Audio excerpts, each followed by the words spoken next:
The Lord be with you. A reading from the Holy Gospel according to Luke. Glory to you, O Lord.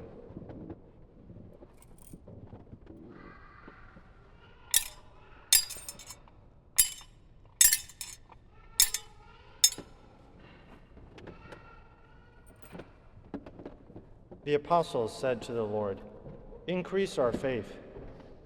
The Lord replied, "If you have faith the size of a mustard seed, you would say to this mulberry tree, 'Be uprooted and planted into the sea,' and it would obey you. Who among you would say to your servant who has just come in from plowing or tending sheep in the field, 'Come here immediately and take your place at table'? Would he not rather say to him, 'Prepare something for me to eat. Put on your apron and wait on me while I eat and drink. You may eat and drink when I am finished'? Is he grateful to that servant because he did what was commanded? So should it be with you. When you have done all you have been commanded, say, 'We are unprofitable servants. We have done what we are obliged to do.'" The Gospel of the Lord. Praise to you, Lord Jesus Christ.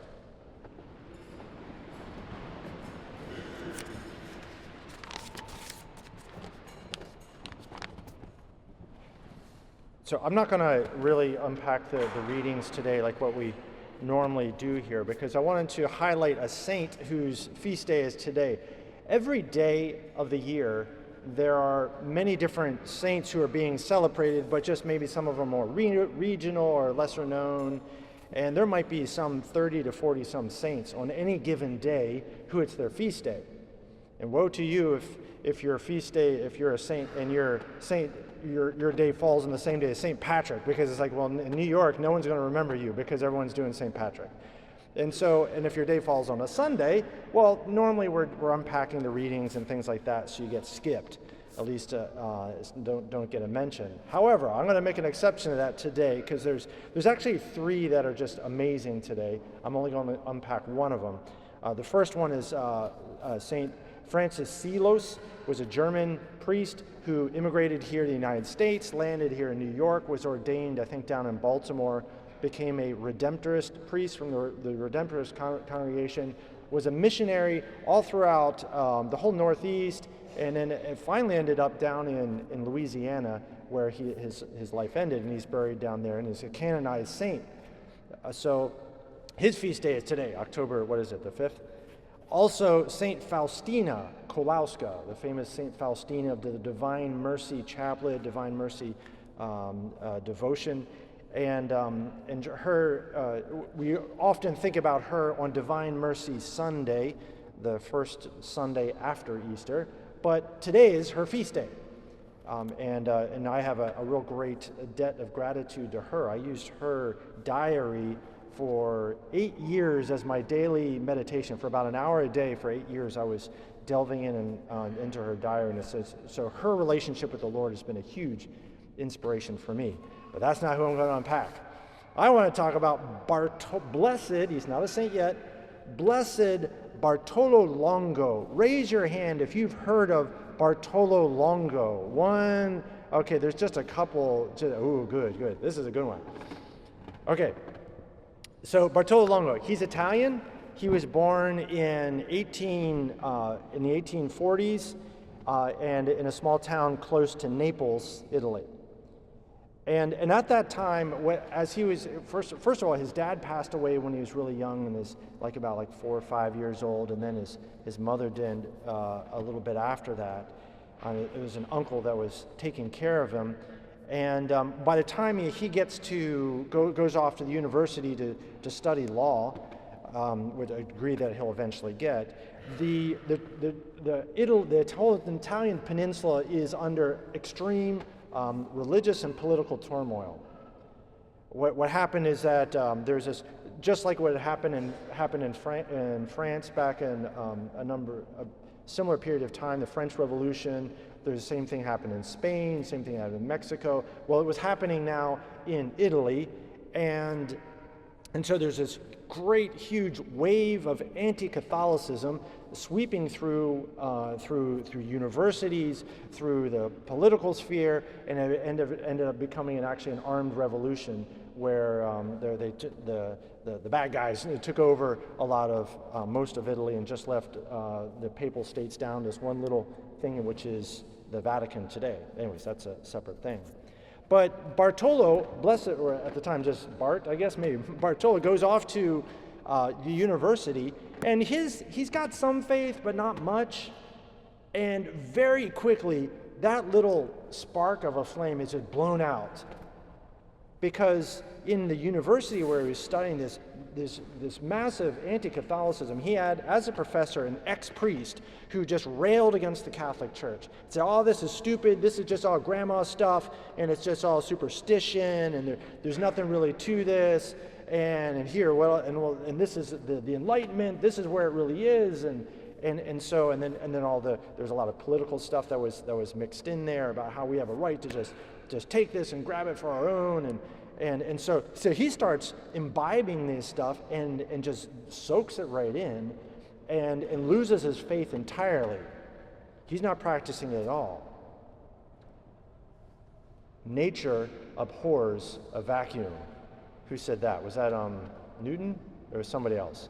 Anyways, but there is a spiritual principle that works like that way, that nature abhors a spiritual vacuum. It's going to get filled up with something else, because we have this deep need and desire, and this it's wired into us that there is a spiritual realm, and if we're not in contact with it one way, our souls are going to start to reach out and try to find it in some other way. And that's exactly what Bartolo started to do. He had this sense of the supernatural. He knew not to look to the Catholic Church. No, can't go there. That's all superstitious. So he started to go to seances because he wanted to be back in touch with his dad. He wanted to talk to his father. And all this spiritualism, magnetism, I didn't get to look up what that is exactly, but it's tarot cards, dabbling in the occult, and he was actually having real spiritual experiences there. Real, but it wasn't from God. He starts then dabbling and getting involved in Satanism and goes all into that and becomes ordained as a Satanist priest.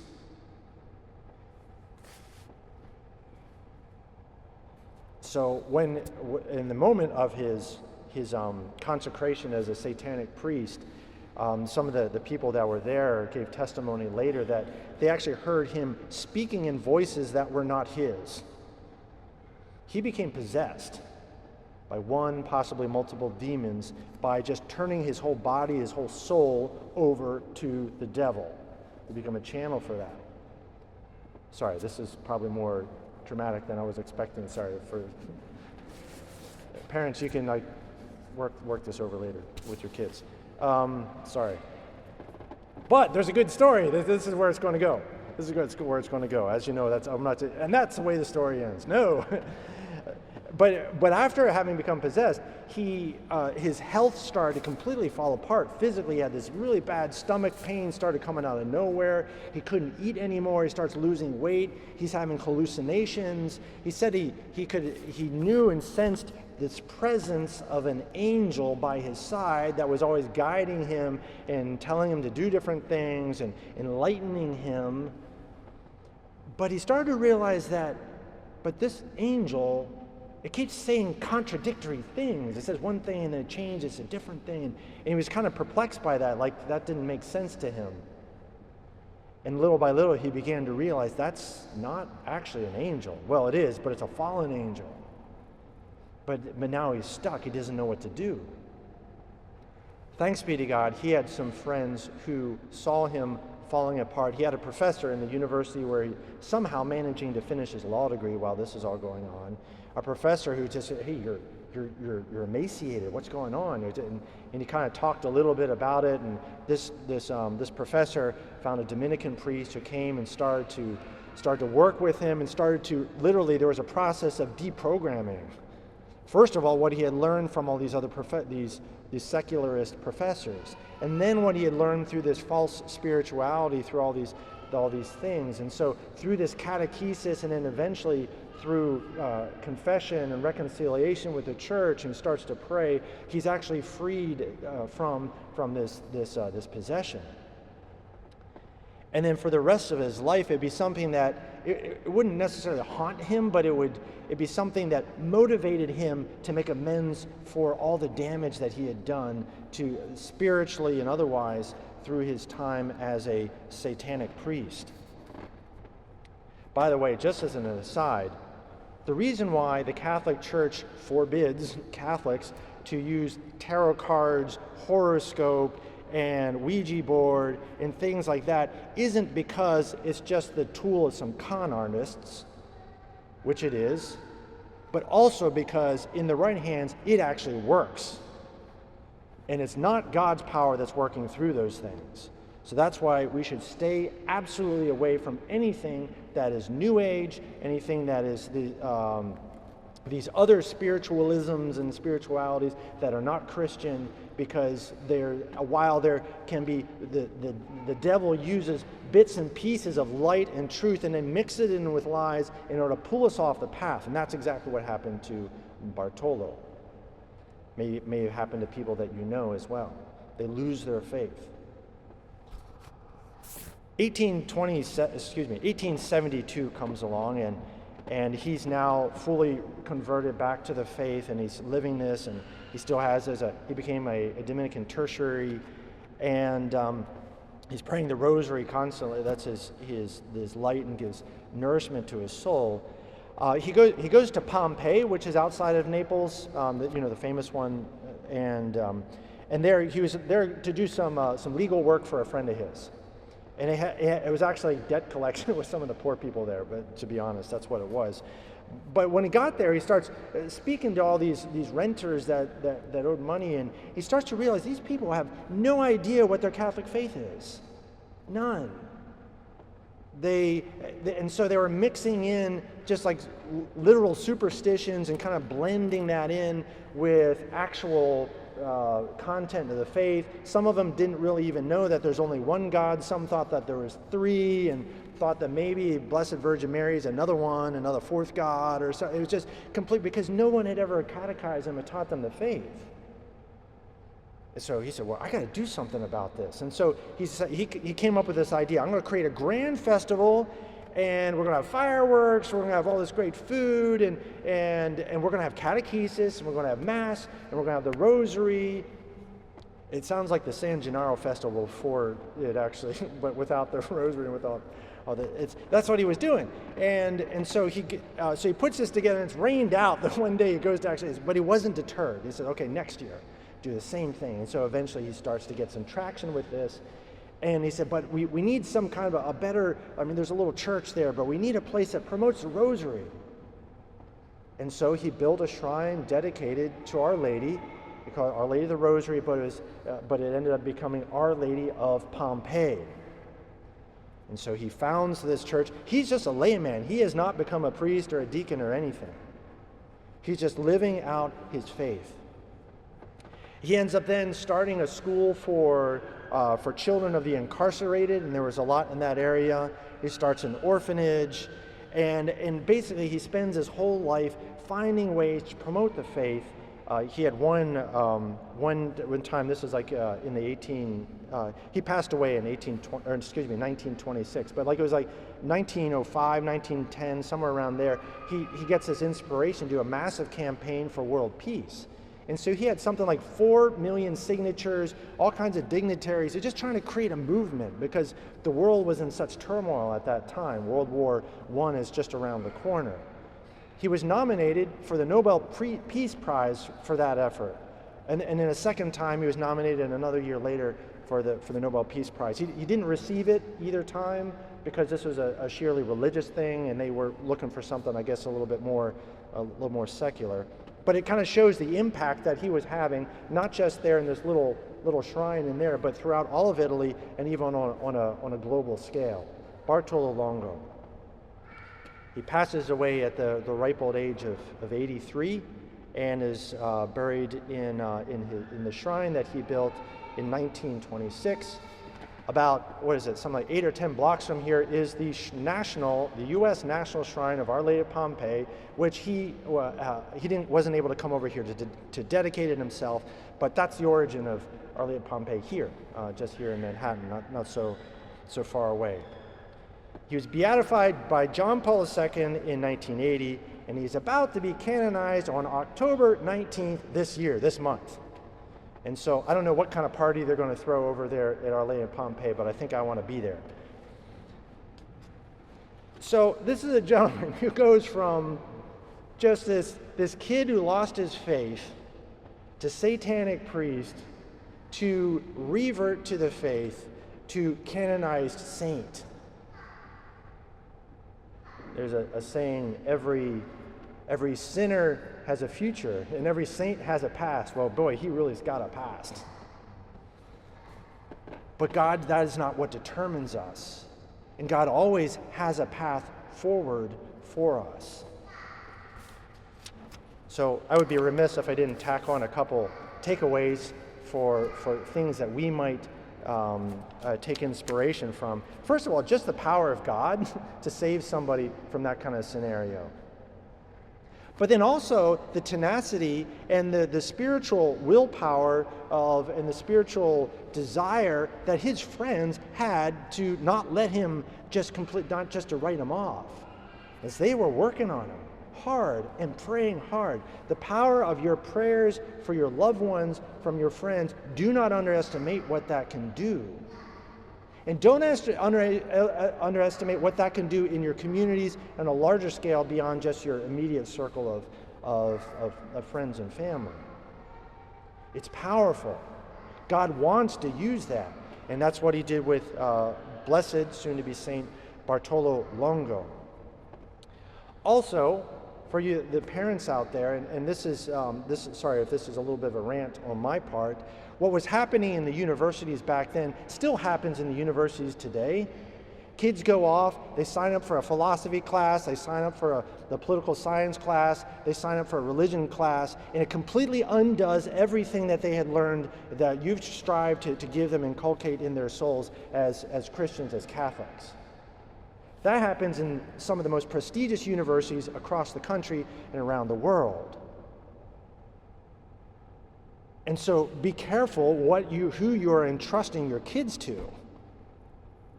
Because this is the kind of thing that can happen. Completely undermine it. I don't need to name names.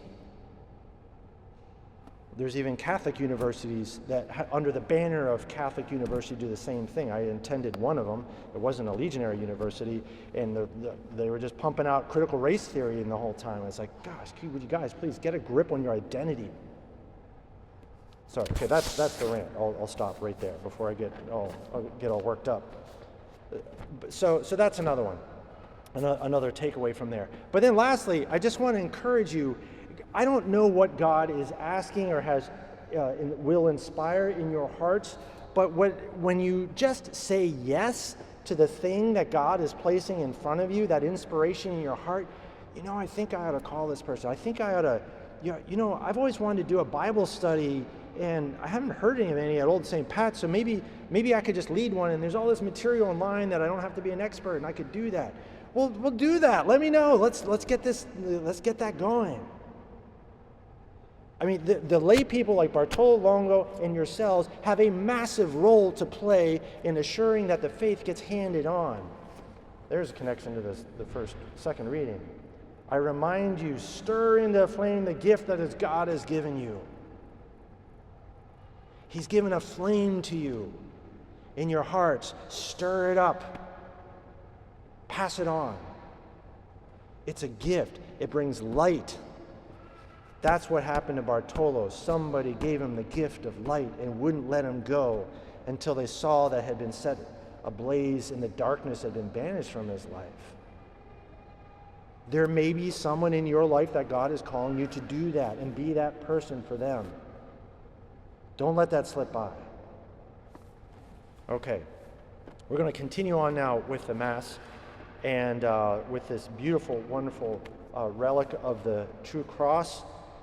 And there's just one other, maybe called an announcement, but when we get to the Our Father prayer after the consecration, right before communion, we have in your white bulletin, the white worship aid, the one that has the music in it, we have it written there in Latin with the Gregorian chant. And what I want to do is, this is new, I wanted to start singing this together in the ancient language of the church that our ancestors have been singing it in for probably maybe 1700 years, something like that.